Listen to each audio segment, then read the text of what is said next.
Now, every time a politician interacts with a normal person, it just shows that many politicians aren't normal people themselves.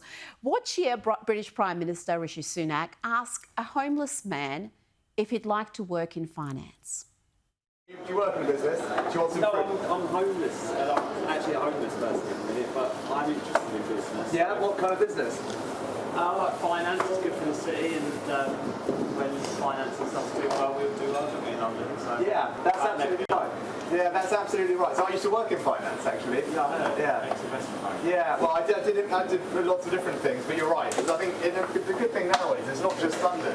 If you look at all the jobs in finance around the UK, the majority of them are outside of London now. Yeah. So it's spread across the UK. The law and the associated. Yeah, services. is that something you'd like to get into? Yeah, I wouldn't mind. But I don't know. I'd like to get through Christmas first. Yeah.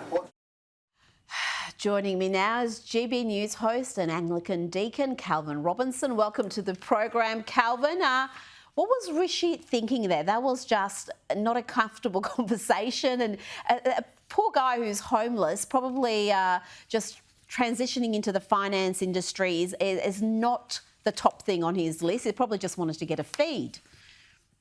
Absolutely. Happy fifth day of Christmas, Rita. What a ridiculous story. Honestly, this Prime Minister is so out of touch, isn't it? I cringed so hard, I nearly broke a rib. It was that bad. He's saying, are you going to get into finance? This is all the things I've done to change finance in this country. You know, the sector's moving outside of London. This is a guy who's literally trying to get his next meal. He says, I'm actually a homeless person. He's not working in finance. He's not working at all. He's living on the streets and going from meal to meal and trying to find shelter for the next night and trying to find a place to stay over Christmas. And here's our Prime Minister saying, oh, have you heard about the latest impacts of the financial sector and all the work I've been doing to protect big business and my globalist friends? It's like, you are absolutely out of touch with everyday normal folk. And actually, Rita, I'm still waiting for the Prime Minister to wish us all a happy Christmas. Oh, don't tell me he hasn't. Has he shied away from saying Christmas? Surely not. He hasn't been saying happy holidays. Well, he did a video where he's phoning up other world leaders and other big business people, wishing them a happy Christmas. But he didn't wish the Brits. He didn't wish the British citizens a happy Christmas. I find that quite upsetting, yeah. That is disappointing. His first Christmas as Prime Minister. Now, I've got some good news here. A millionaire who was Durham University's largest donor has cut off his donations to that university, in fact, all other universities as well, until they start prioritising freedom of speech. Instead, he has now given £400,000 to the Free Speech Union, which does great work. This is good. This is someone with influence and money using that to take a stand about something that matters. I absolutely love this. It's great that we have some good news for once, isn't it? But you're right. Durham University's largest donor, Mark Hillary, has said, you know what?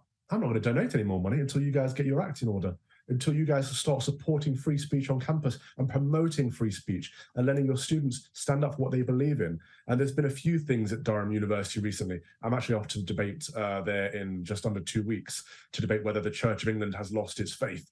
But there have been a few events there recently where people have been shut down for having the wrong opinions. Rod Liddell, good friend of mine, great columnist, effectively got chased out with pitchforks. And the person that invited him to speak at the union was indeed kicked out as well and ostracized by the students. So it's the students themselves, as well as the university, that are anti-free speech at the moment. And this large donor said, you know what, all of you need to pick it up, fix up, otherwise I'm not going to donate any more money. I think that's the way to do it, because money speaks. And we did have in the UK up until recently, the government was working on the higher education bill, which would have essentially given power to students who are minorities, you know, students who happen to have right-wing views, for example, who are being shut down and silenced on campus. It would have enabled them to go through the courts, and it would have enabled them to get compensation from universities if they didn't support their free speech. However, the government, as they always seem to do, have capitulated and removed the teeth from this higher education bill, so it's not actually going to do much good at all. So people like Mark Hillary are the ones who are going to make a difference and make some changes, and supporting the Free Speech Union is always a good thing.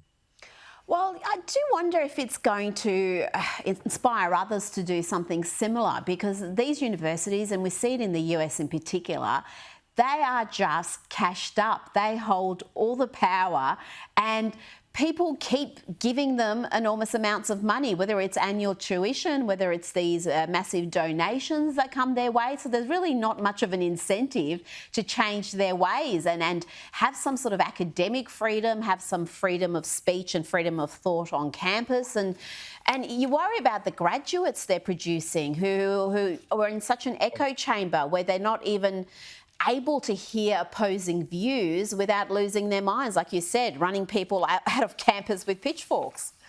They can't cope, Rita. I went to the University of Nottingham recently, and before I went, the society that invited me had to go and speak to the LGBT society, the BLM society, all of these woke groups, and say, look, we're inviting Calvin Robinson to come and speak. Here's your opportunity to say something, to protect your opinions. And they said, okay, well, look, if you're inviting him, you're going to have to make sure that anyone sitting in the auditorium has their backs facing the door so that people can leave without feeling embarrassed, because people might want to leave if you're saying something controversial. Oh, my God. I'm not going to say that's going to upset you that much. And then before I got there, they occupied the Great Hall. So we actually had to change venue and do it somewhere else because the students are so woke. They cannot physically cope with hearing a different opinion anymore. And that's how bad things are getting. And you know what? I used to worry about whether these graduates could cope in the real world where they would actually face people with mainstream opinions. But you know what?